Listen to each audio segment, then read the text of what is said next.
The prepared remarks are in my pocket. I am not going to read them. 3,000 delegates fill the grand convocation hall of the Interstellar. Accord 17 species, every flag of the Allied fleet hangs from the vaulted ceiling like shed skin the galaxy has not yet decided to throw away, and the lights on the stage are so bright that I cannot see faces from up here, only shapes, only the still outlines of representatives who have traveled from across 30 star systems to watch a Keth commander receive a medal and say something that will be quoted incorrectly in the records for the next 100 years. The ambassador from the Veth Coalition just told 3,000 people that humans are the galaxy's most noble and courageous allies. He has never met a human in his life. I have spent 30 years beside them in fire, in wreckage, in the kinds of dark that have no names in any language I speak. I have stood at 17 podiums before this one and delivered the prepared remarks and accepted the medals and said what the Accord wanted to hear about. What happened out there. Tonight is the 18th podium. I fold the prepared remarks, put them in my breast pocket, turn to the room. The hall goes quiet in the way that tells me everyone noticed. Good, my name is Salveth. I hold the rank of commander in the Keth hegemony's 7th Convergence Fleet. I say hold loosely because the 7th Convergence Fleet no longer exists. 312 engagements across 30 years of the Cascade War, reduced it one ship at a time, one moon at a time to this. A single officer, standing in a hall built for ceremony, wearing medals he did not earn in any way those murals would recognize. I am the last one standing from the 7th. The hegemony representatives in the front row have stopped blinking. Ambassador Hello, who organized this ceremony and approved my prepared remarks and personally selected the lighting for the stage, has the expression of a man doing rapid calculations about damage he cannot yet quantify. He should have checked my remarks more carefully. He had the chance. I handed them to his assistant 6 days ago. He assumed I would read them.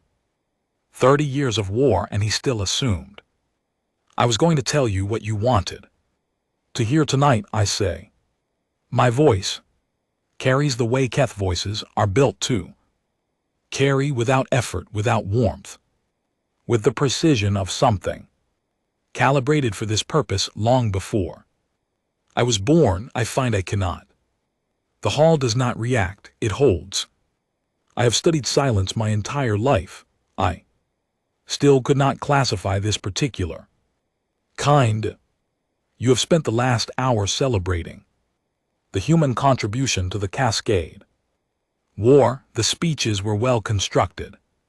The figures were accurate. The visual presentations were, by every measure I could apply, technically correct. I pause, let the pause do its work. They were also incomplete. What was missing from every account given tonight, what is missing from every ceremony I have attended in the last 3 decades, is the actual nature of what humans are, not what our doctrine needed them to be, not what the Accord's public affairs office decided to print on the commemorative panels, what they actually are in the field under pressure, in the moments that determined whether the rest of us lived or did not. In the third row, a young Terran delegate pulls out a recording device. Good, someone should record this. Ambassador Hello does not share my sentiment. His jaw tightens. I'm going to tell you 3 truths about humans tonight. I continue, not comfortable truths, not the truths that fit inside the speeches you heard. The Truths I know because I was there. Because I survived 30 years of engagements that I should not have survived, and because I owe it to the people I served with to stop allowing their story to be told incorrectly. I look at the murals. The Grand Convocation Hall's walls carry paintings of the Cascade Wars defining engagements. I counted 14 inaccuracies in the human figures alone when I entered this room. Postures no combat soldier ever held, expressions calibrated for emotional legibility at a diplomatic distance rather than anything resembling what those faces actually looked like. In the mural depicting the Kelsera defense, a human soldier stands on a ridge with both arms raised, face upturned toward a light source that I believe is meant to represent victory. I was at Kelsera. There were no ridges left, there was no light. The murals behind me are wrong, I say. That moves through the room differently than anything before it. Not in terms of tactical outcomes, not in terms of positions held or ground defended. They are wrong in what they show humans doing and feeling. They show you something you can read, something that fits inside the emotional understanding of every species seated in this room tonight. I let that sit for a moment. Humans do not fit inside that understanding. They are not a simpler version of something you already know. They are not a translation of a feeling you have already had. They are the only thing I encountered in 30 years of active service that I could, not with full intellectual effort and 140 years of accumulated experience, make into something familiar. The Molari delegation in the 5th row is very still. Good, they should be still. I served alongside a human soldier named Yara Oshii for 22 years. She held the rank of sergeant in the Allied fleet's ground forces. She was present at 114 of my engagements. I filed 9 official reports that mentioned her by name. I pause, not for dramatic effect, because the next part requires care. Those 9 reports described her using phrases such as exceptional performance under pressure and demonstrated initiative exceeding standard operational parameters. I look out at the room. Those phrases are worthless. They are the language of official documentation applied to something that official documentation was not built to hold. I knew it when I wrote them. I wrote them anyway because there were no better words available in any vocabulary I had access to. I reach into my breast pocket, not for the prepared remarks, for something smaller, a card worn at the edges that I have been carrying for 14 months. I look at it for a moment without reading from it, then I put it back. There is a question in this room. I can feel it the way you feel a change in pressure before a storm. 3,000 delegates trying to decide whether what they are watching is a breakdown or a revelation. They should lean forward. I'm going to tell you the 3 truths I know about humans. The first is about what you've been calling their bravery for 30 years. The second is about what you believe they fight for. The third is something I have not said at any of the other 17 podiums. I pause 1 second too. I am going to say it tonight. Ambassador Hello closes his eyes.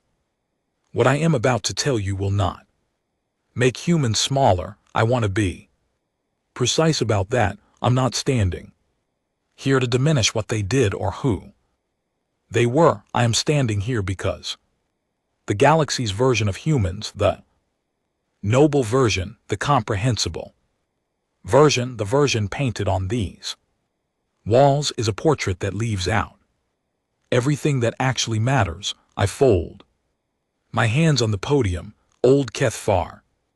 Habit, formal commencement. And the truth of what matters is this. They were nothing like us, not in the ways that count, and the gap between what they were and what we are capable of understanding is, in my considered opinion, the most important military and philosophical finding of the last century. The young Terran delegates recording device is still running. Good. I take a breath. Let me start with bravery. Bravery by Kethfar definition is the rational execution of a dangerous action. After calculating that the value of completing that action exceeds the cost of potential personal loss, it is not a feeling, it is a decision. You measure the variables, you accept the equation, you proceed. Every species in this room operates on some version of this model. The variables differ, the thresholds differ, the mathematics differ, but the structure is consistent across every civilization I have studied. There is fear, there is calculation, and there is the choice to act in spite of both. I believed humans operated the same way for the first 4 years of the war. I was wrong. What I mistook for fearless calculation was something else entirely, something that, when I finally understood what I was looking at, made me go very quiet. For a long time, the first indication came at a place called the Varan Station Siege, 87 days into the engagement. A human soldier named Owen Marsh sprinted across approximately 40 m of active fire to retrieve the personal identification tag of a fallen comrade. The comrade was gone. The tag was a small metal disc with a name pressed into it. The disc had no tactical value. Owen Marsh ran across 40 m of the worst fire of the siege to get it. He was smiling when he ran. I filed this under anomalous behavior and moved on. I was busy. There was a war happening. I did not have time to analyze every irrational choice humans made in the field, which I was already learning was going to require more hours than I had available. The second indication came at a moon called Kelsara. I do not speak about Kelsara at ceremonies. I have not spoken about it in detail for 30 years. I have written about it in operational reports using language so stripped of the actual experience that anyone reading those reports would come away with a technically accurate account that contains nothing true. Here is something true. At Kelsara, during the third day of a defense that was not going well, a human soldier named Clara Holt held a door. Not metaphorically, physically, she stood at a blast door that had lost its locking mechanism, and she held it with both arms and one leg braced against the frame while 19 people, 4 humans and 15 Kethvar, myself included, moved through the corridor behind it. The force on the other side of that door was significant. Clara Holt stood there for 11 minutes. When the last person was through and the door could be sealed with a manual override, she stepped back, looked at her arms and said, and I am quoting from memory because I wrote it down, "Within the hour, well, that was a lot." I asked her later what the calculation had been, what she had weighed and decided. She looked at me with an expression I could not read. I didn't calculate anything, Commander, she said. You were all still in the corridor. That was it. That was the whole answer. I turned it over for weeks. I thought I had missed something. I asked her twice, more in different contexts, framing the questioned differently each time, certain that there was a logical structure underneath the response that she was summarizing in shorthand. There was not. She confirmed this with increasing patience. She had not calculated anything. The people she cared about were still in the corridor, so she held the door. That is not bravery, not by any definition that holds up to scrutiny. Bravery requires the presence of fear, operating correctly as a signal, as a governor, as the thing that makes the choice meaningful. What Clara Hold demonstrated at that door was something prior to choice, something that did not pause long enough to become a decision. I spent 3 years developing new vocabulary for it. I eventually settled in my private notes on the phrase pre-decisional commitment, which is, I acknowledge, a remarkably cold description of a woman holding a blast door with her body for 11 minutes while everything on the other side tried to dismantle her. But I am a Keth Aeon military officer. I do not have better words. I have never had better words for this. What I do have is more examples.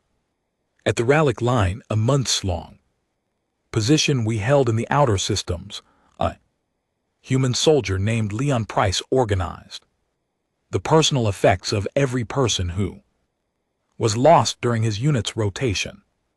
There, not his unit only, everyone, Keth Aeon Molari Veth, every species in the engagement. He spent his rest periods doing it. He learned the naming conventions of 5 different species, so the tags were labeled correctly. When I asked him why, he said, because someone should know who they were. He said it the way you say the obvious. At the Nara Drift engagement, a human unit held a communications relay for 6 days past the point where any tactical doctrine would have ordered a withdrawal. Their justification when pressed was that a Terran medical ship was operating under the coverage of that relay, and withdrawal would have exposed it. The medical ship was empty. We had evacuated the patients 4 days earlier. They did not know. No one had managed to transmit the update. They held a relay to protect a ship that needed no protecting for 4 days past the limit of rational defense. And when we reached them and told them what they had been holding for the benefit of an empty vessel, the unit commander, a woman named Nina Webb, 3 days without sleep, hands that would not stop shaking, said, "Well, no harm done then. No harm done. I will tell you what harm was done. 2 of her unit did not make the extraction. She buried the information about the empty ship somewhere inside herself and kept her face even, and she said no harm done, and she moved on. And this is the part I need you to understand. She was not performing strength. She was using a tool she had been using her whole life. I watched humans do this across 30 years of war. They buried enormous things with very small words. That was a lot. No harm done. Someone should know who they were. The sentences do not match what is underneath them. The gap between the weight of the experience and the lightness of the expression is not an accident. It is a method. They compress catastrophic amounts of and fear and loss into phrases that take up almost no space, and they do it because they have to, because they are carrying more than any other species I have observed, and they learned a long time ago that you do not put it all down in the open. You pick a very small container, you put it in there, you keep moving. I described this in a report once as psychological compression under sustained operational stress. My commanding officer at the time said it sounded like denial. It is not denial. Denial is the refusal to accept what happened. What humans do is different. They accept everything, they accept it fully and quickly and in a way that I found almost alarming to witness. What they do not do is let the acceptance take up so much room that they cannot function in the space next to it. They pick up the next thing. Owen Marsh, who ran across 40 m of active fire for a metal identification tag, was, by the time I knew him well, a person who had lost more people in his service than most Kethfar officers encounter in an entire command rotation. He kept every one of those tags. He had them in a small case he carried in his pack alongside his equipment, not as a memorial, not as a display. They were just in the case. He knew exactly how many were there without counting. He never once spoke about it during operations. Once during a rest period at a supply station outside the Rallic line, I asked him about it. He looked at the case for a moment, then he said, "They came with me everywhere. While they were alive, seems right, they still come with me." I wrote it down. I've been writing things down since the 3rd year of the war, not in official reports, in a private document I keep on a device in my quarters, phrases, moments, the things humans said that I could not find an equivalent for in any language I speak. The document is very long now. Owen Marsh's line is in there. Clara Holt's 11 minutes at the blast door is in there. These are not brave people by the definition I was trained to use. They are something the Kethavar language does not have a word for. Something that operates faster than calculation and quieter than courage, and with a commitment so deep it does not stop to ask whether it should continue.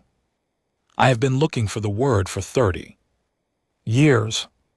If any delegate in this room has a candidate, I am genuinely asking. There is a standard doctrine across 17 species in this room for how to handle what military planners call acceptable loss calculations. The phrase is exactly what it sounds like. Before a major engagement, command determines the threshold of losses that constitutes an acceptable cost for a given objective. If an operation requires moving through a contested position and intelligence suggests a 15% casualty rate, command decides whether the objective is worth 15%. If it is, you proceed. If it is not, you find another route or abandon the objective. Every military in the galaxy runs this calculation. The variables are different, the thresholds are different, but the structure is the same. I ran this calculation before every major engagement of the Cascade War. It is how military decisions are made. It is rational and necessary, and it is the only way to run a war at scale without losing everything trying to save everything. I stopped trying to run it with human units in the 3rd year. Not because humans were unwilling to take losses, they took losses, staggering ones sometimes in positions that required it. They understood the mathematics of war well enough to accept that people would not come home. But there was a condition on that acceptance that I did not fully understand until I ran into it, and it changed every operational calculation I made from that point forward. The condition was this: do not give the calculation a name. The moment a human soldier knew that the acceptable loss was a specific person, not a percentage, not a category, but Owen or Clara or someone whose face they knew at breakfast, the calculation broke. It did not slow, it did not Adjust it broke the operational logic that every other species in the war could hold on to under almost any pressure. Simply stopped working. I had a superior officer in the early years who told me this was a weakness.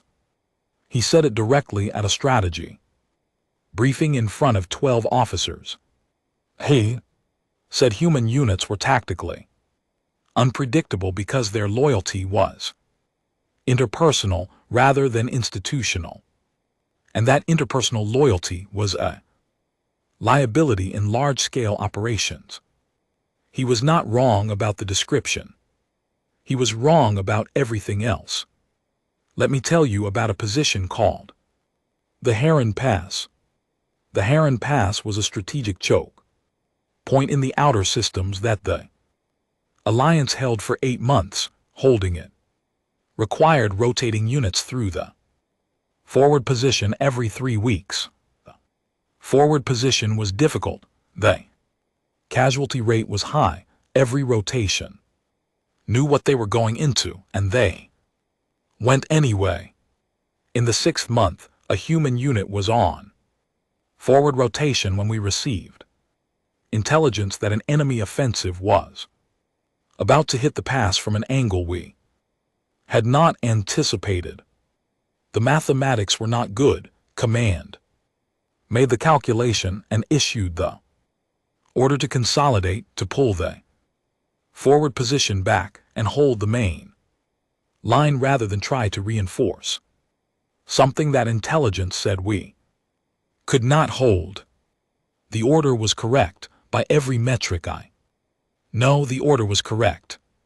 The human unit's commanding officer, a man named Patrick Cole, requested a delay of 6 hours.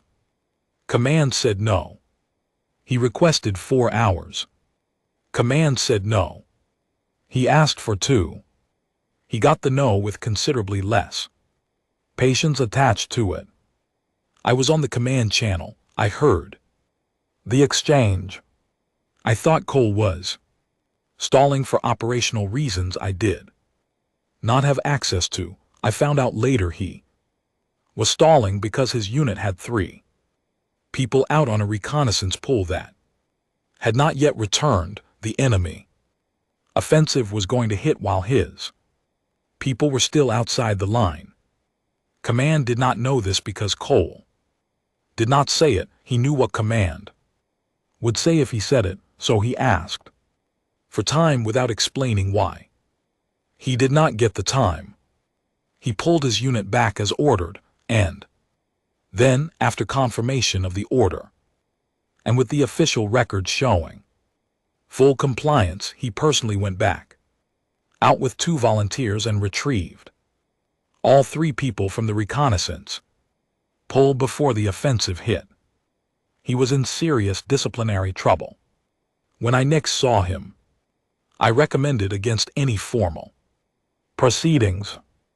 My reasoning in the official recommendation was that the action had produced a successful outcome at no net tactical cost to the engagement. This was true. It was also the only language I had available in that document.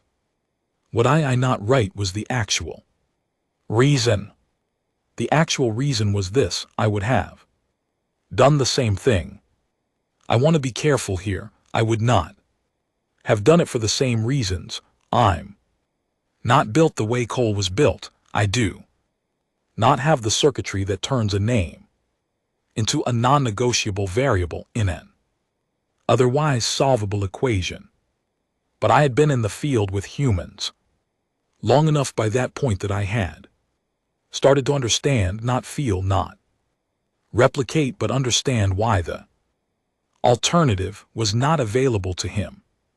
You could not ask a human soldier to leave someone with a name.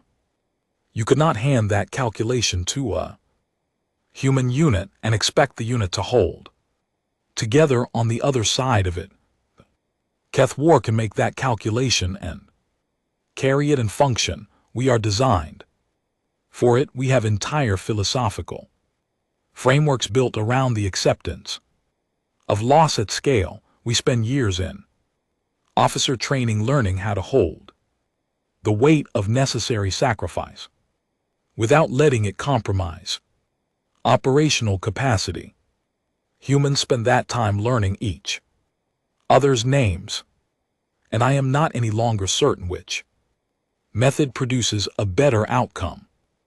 At Kelsara, I gave the retreat order on the third day of the defense. It was a correct order. The math was conclusive. We had taken severe losses. The position could not be held. I gave the order, confirmed it on 2 channels, and proceeded with extraction. Sergeant Yara Osa did not receive that order. Or rather, she received it, she heard it, she found it unpersuasive because I was still in the position when she received it and I had stopped moving. The official report describes what happened next as an unauthorized flanking maneuver resulting in the extraction of a senior officer under hostile conditions. That is technically accurate. What it does not describe is this: she had been shot not once, twice. One was serious. She was moving on something that by every physiological standard should have been reducing her operational capacity significantly. She was moving through the worst of what remained of Kelsara's third sector, which was not a place anyone should have been moving through at all, and she was arguing. I could hear her on the channel before I could see her. She was furious, not at the enemy, not at the situation. She was furious at me for giving the retreat order before checking my own status and confirming I was in a position to execute it. She was, in her precise words, absolutely unbelievable. She reached me. She helped me move. She was still arguing when we cleared the sector. I have been alive for 140 years. I have been in 312 engagements. I have been in positions where I was certain I would not leave, and I have left them, and I have filed the reports, and I have continued. But when Yara Osei pulled me out of Kelsara while furious with me for not having already pulled myself out, something happened in my understanding of the war that I cannot put in a report. They do not fight for objectives. They do not fight for the accord or the alliance or the grand principles written in the founding documents of this body. They fight for the person next to them. And that single fact, that irrational, strategically inconvenient, tactically unpredictable fact, is the reason the alliance survived. Because when every other logic failed, when the positions were indefensible, and the math did not work, and doctrine said pull back, there was always a human unit making a decision that the doctrine had not accounted for. They were not fighting for victory. They were fighting for Owen, for Clara, for whoever was still out there. And they pulled us all across the line with them. I have spent 30 years trying to decide if I should be grateful for that or alarmed by it. I am both. I am still both. I want to talk about something the after-action reports never touch. Every military force in this alliance maintains psychological support, infrastructure for its personnel. Every species has some version of it. Protocols for processing loss, frameworks for maintaining operational readiness after sustained exposure to the hardest parts of a war. The Kethfar model is built around what we call ordered release, a supervised process of documenting and categorizing experience under the guidance of a trained officer. You describe what you saw, the officer classifies it. The classification gives it a place in a Known framework, the framework holds it. It is effective for Kethvar. I have used it myself. It does not work for humans. I know because it was tried early in the war before we understood what we were dealing with. The Alliance's Joint Command implemented standardized psychological support protocols across all species in the force. Every unit, regardless of origin, was required to complete the Kethvar derived processing model after significant engagements. The humans completed the sessions. They also simultaneously developed their own system. I did not understand what their system was for 3 years. I noticed it before I understood it. You could not serve alongside humans for any length of time without noticing it. They would come out of the worst engagements of the war, positions that left every other species in the force needing multiple recovery cycles, and within 48 hours, sometimes less, they would be doing something that made no logical sense. They would be making each other laugh about it, not about something unrelated to distract themselves not carefully with lots of qualification and acknowledgement of the gravity. They would take the specific thing that had just happened, the part that was worst, usually the part everyone was carrying, and they would find the angle on it that was, by some method I could not replicate, funny. They would laugh at it, not in cruelty, not in dismissal. I watched it closely enough for long enough to be certain of that. It was something else, something that worked like a valve releasing pressure from something that would otherwise build past a safe level. The first time I saw it clearly was after a difficult extraction at a position called the Darren Crossing. We had lost people several. The extraction itself had been, for approximately 20 minutes, the most operationally uncertain situation I had experienced to that point in the war. When it was done and we were back at the forward base, I went to file the incident report. 3 hours later, I came back through the common area. The human soldiers who had been in that extraction were gathered at a table. One of them, a large man named Marcus Vane, who had done more that day than I had, yet found a way to properly document, was reenacting the moment the primary vehicle's door mechanism had jammed at the worst possible time. He was not doing it accurately. He was making himself less competent in the retelling than he had actually been. He was making it more complicated, more disastrous, more absurd with each pass. His colleagues were unable to stop laughing. I stood at the edge of the room for a long time. I wrote it down that night. It was not the first entry in my document, but it was the first one where I wrote underneath the description, "I do not know what this is." Over the following years, I collected more entries with the same note beneath them. A human unit, after losing 3 members, naming the operation after the specific thing that went wrong as a permanent designation, not a solemn name, a name that was to everyone who knew the details slightly absurd. They used it in official communications casually, like a city you had been to once. A soldier performing a 2-minute account of his own worst moment, as though it were a story he was telling at a meal table. His audience, people who had been there, laughing harder than I had seen them laugh at anything deliberate.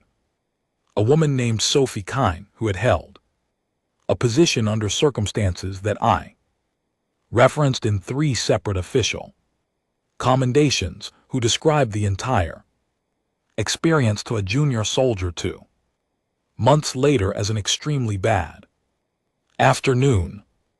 An extremely bad afternoon.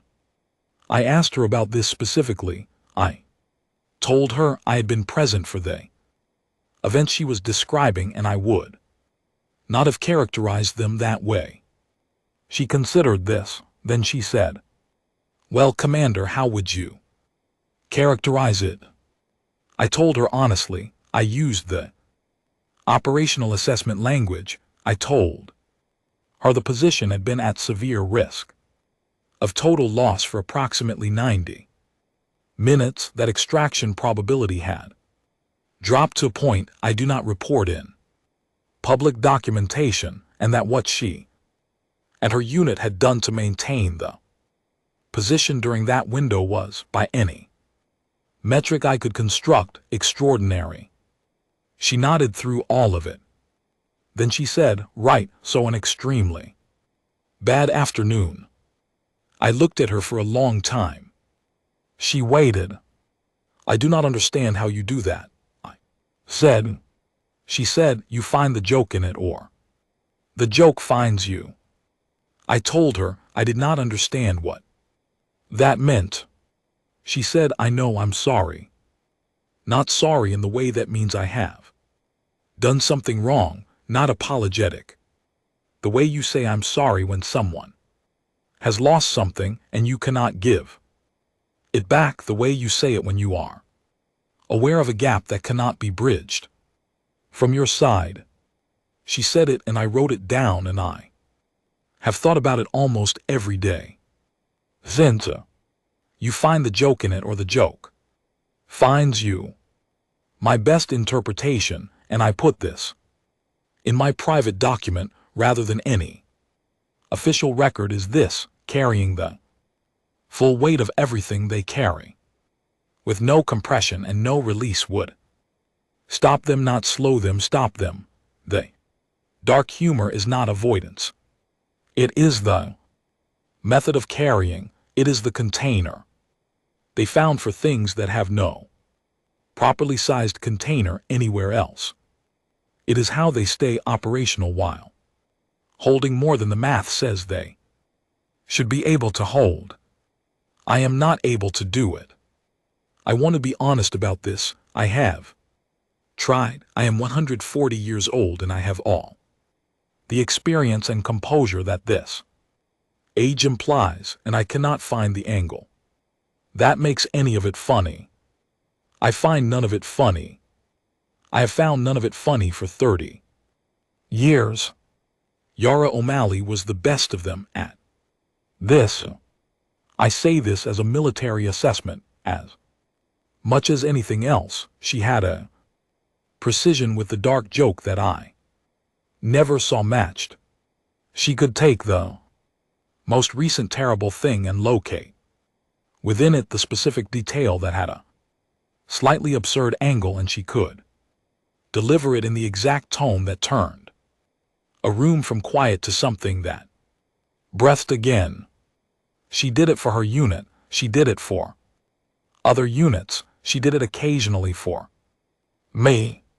Once during a particularly grim logistical period when supply chains had failed for 2 weeks and the entire forward position was running on reduced resources, she came to my office with a status report I had not asked for. It was a detailed accounting of every item in current shortage, organized by category with handwritten notes in the margins that became progressively less official as you read further. By the final page, the notes had become simply a record of what she found interesting about the specific ways things had gone wrong. The final page was a summary she had titled in her own handwriting, "Comprehensive Evidence That This Week Specifically Does Not Like Us." I read the whole thing. It was, by every objective measure, an accurate operational document. It was also, in some way I still struggle to define, not entirely not funny. I kept it. And GT clears throat. And GT, it is in the document. I have in the document more entries now than I intended to collect when I started it. What began as a record of behavioral observations I could not classify became, over 30 years of service, something else, something I did not name for a long time. And when I finally named it quietly in my quarters, looking at the volume of what I had written, I found that the name made me go still in a way that was different from the composure I was trained to maintain. The name is evidence that I was paying attention. I was paying attention, and the person I was paying attention to most carefully was someone I could not decode and could not replicate and could not explain in any language available to me, and I was writing down everything she said because the gap between what she carried and what she showed the world was the most interesting thing I had encountered in 140 years of living. Comprehensive evidence that this week specifically does not like us. I still think about that. I am not going to pretend it is not in some way what I am doing tonight, coming to this podium, that it is not in some form my version of what she would do. Take the weight of it, find the container that fits, and do something with it that lets other people breathe. I'm not good at this the way she was. I do not have the tone for it. I am a Keth war officer with a military vocabulary and a tendency to catalog everything, and a lifetime of composure training that does not include the particular skill of finding the joke in the thing that hurt you most. But she taught me what the attempt looks like. She taught me that you do not put the weight down, you carry it differently. Tonight, for the first time at any of the 18 podiums I have stood at in 14 months, I'm trying to carry it the way she would have. I am not doing it as well as she would have. She would have made this room laugh at least once by now. I think she would also have been pleased by the recording device in the third row. She liked documentation. She believed in her particular way that the record of what actually happened mattered more than the version that fit cleanly into available frameworks. Someone should know who they were. That was Owen Marsh about his identification tags. It is also, I understand now, what I have been doing in the document all along.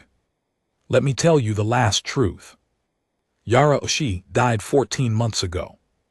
Not in a firefight, not in a position under pressure, not in any of the 312 engagements I would have expected to lose her in across 30 years of a war that tried its best. She died peacefully in her home on Earth, in the late afternoon, in the way that humans call a good death, the kind that comes without an alarm, without a call to action, without any of the noise she and I had spent decades living inside. She was 91 years old, which is by human reckoning a full life. A long one even. She had retired from active service 8 years before when the war ended and the Accord moved into its reconstruction phase, and she had gone home to the city where she grew up and lived 8 years of a life that I was not in. I was not in it because there is no existing framework in Keth culture or military protocol for what a retired enemy turned comrade turned something else turned the only human. I wrote 43 pages of private documentation about becomes to you after the war ends. There is no word for that in my language. There are no instructions for it. So I was not in her life after the war, and she was not in mine, and we both knew where the other was in the general sense, the way you know the location of something you are not currently in contact with but are aware of. Then a message came. 14 months ago on a morning that looked like every other morning, which is something I have not stopped noticing, that the mornings do not adjust their appearance for what happens inside them. A message from a former unit coordinator. I had stayed in limited correspondence with a man named Callum Drake who had served 2 rotations at the Rallick line and kept a broader view of what happened to people after the war than I did. The message was 3 sentences. The first told me that Yara Asi had passed 12 days prior. The second told me when the memorial had been held. The third told me that there had been, by her specific prior instruction, no formal notification sent to any military or accord personnel because she had said apparently, and Callum quoted this directly, that she did not want anyone standing in a uniform feeling obligated. I read the message 4 times. Then I put the device down. Then I picked it up and read it again. 12 days. The memorial had already been held. I had been on the other side of the Accord's administrative region for 2 months of a lecture series, The Hegemony, had scheduled 2 years in advance, giving talks on joint species operational doctrine to audiences of young military officers who would never see a war like the one I was describing. I had been talking about the war. She had been buried. I want to be honest about what happened in the next several minutes because this is the kind of thing I have watched humans describe with precision and have never been able to do myself.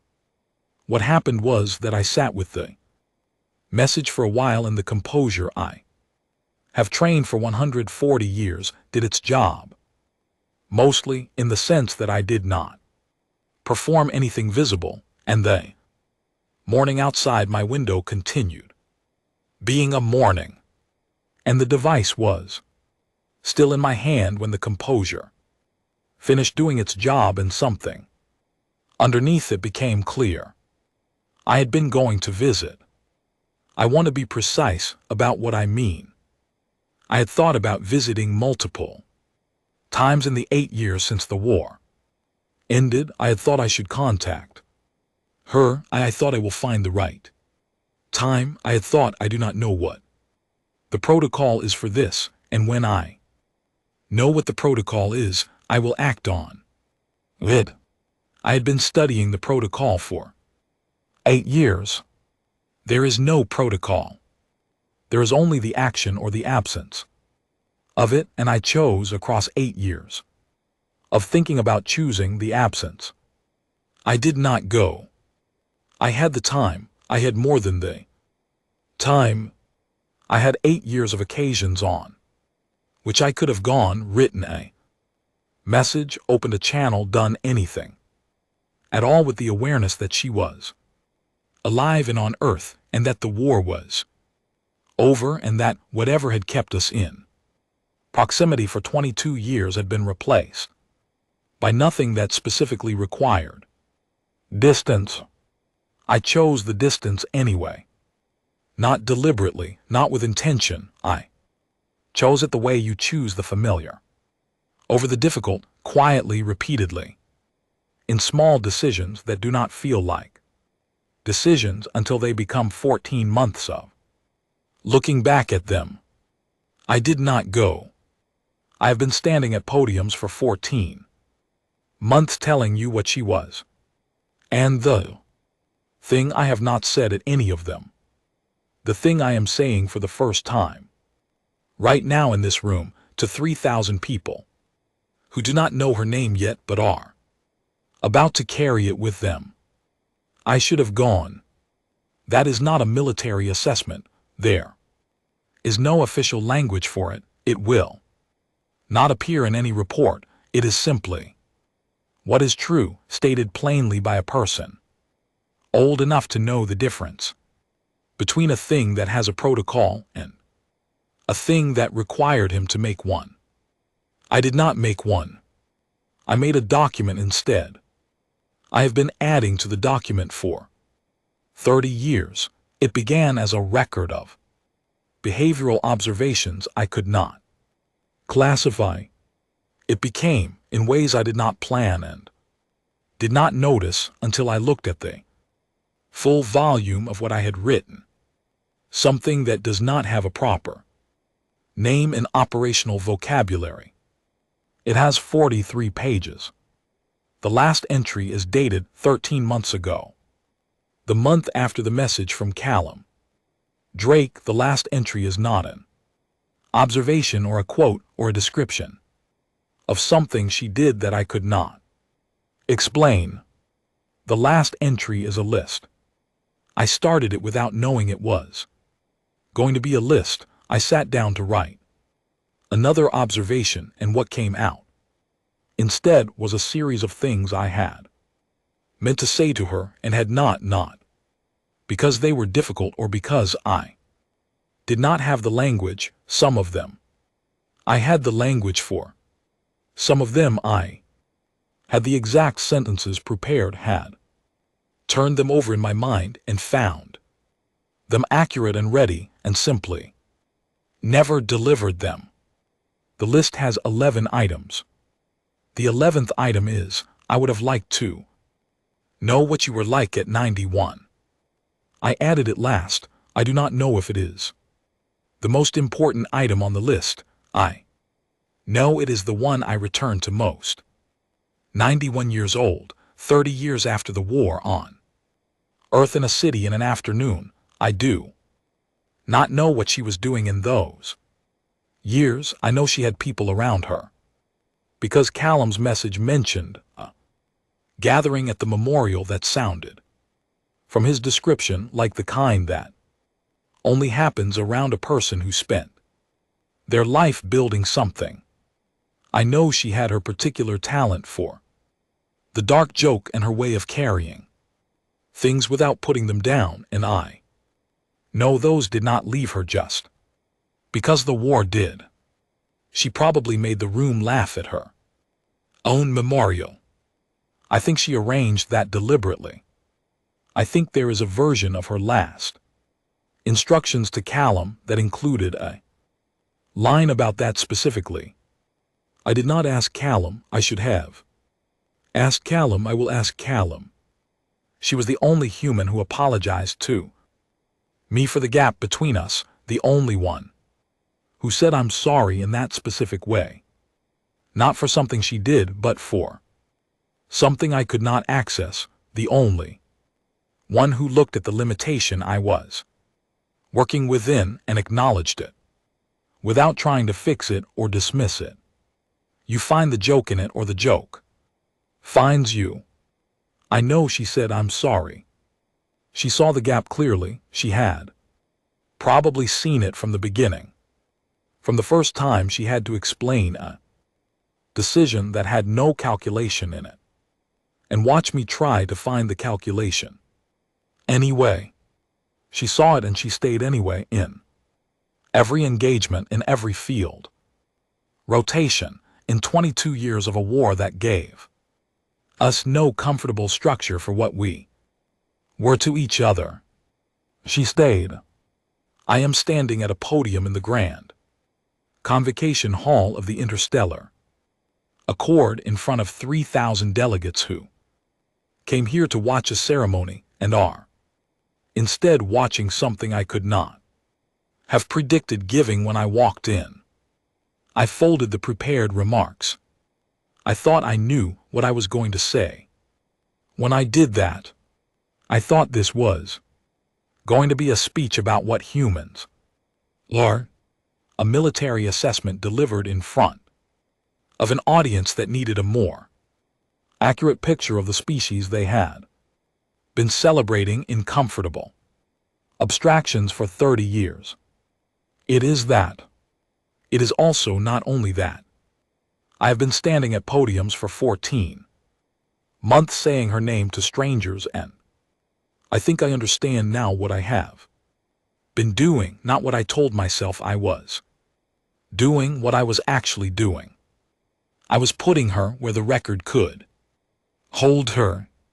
Not because the record is adequate. The record is not adequate. 43 pages in a document I started as a classification project and ended as something I do not have a word for. None of it is adequate for what she was, which was a person who held blast doors with her body and found the angle, catastrophe that made it breathable and came back for a commanding officer she was furious with because the math never mattered as much as whether you came back. But the record is what I have. Owen Marsh kept the identification tags because someone should know who they were. I kept the document because I was paying attention and I wanted the attention to count for something. She is in every page of it. I reach into my breast pocket, not for the prepared remarks, for the small worn card I have been carrying for 14 months. I look at it.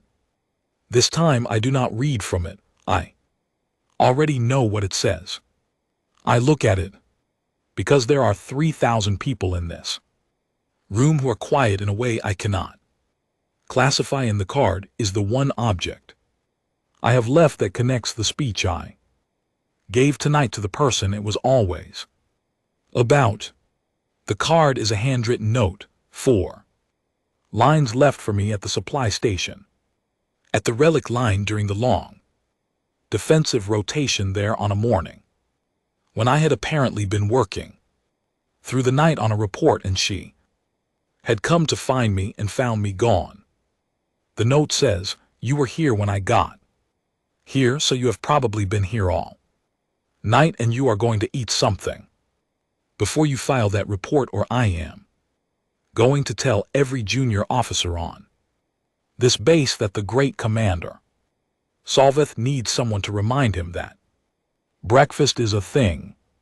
4 lines. I read them in the field and filed the report and ate breakfast. I have been carrying the card for 14 months. I think about what she would say about that, about the image of a Keth War military commander, 140 years old, 312 engagements, last standing officer of the 7th Convergence Fleet, carrying a handwritten note about breakfast across 17 cities and 14 months of podiums. She would make a face I could not decode. She would say something I would want to write down. I have run out of pages. I put the card back. I step back from the podium. I do not know how to end this. The Keth War model for formal address has a structured conclusion, a summative statement, a call to reflection, a closing acknowledgement of the occasion. I have attended hundreds of formal addresses and delivered 17 of my own.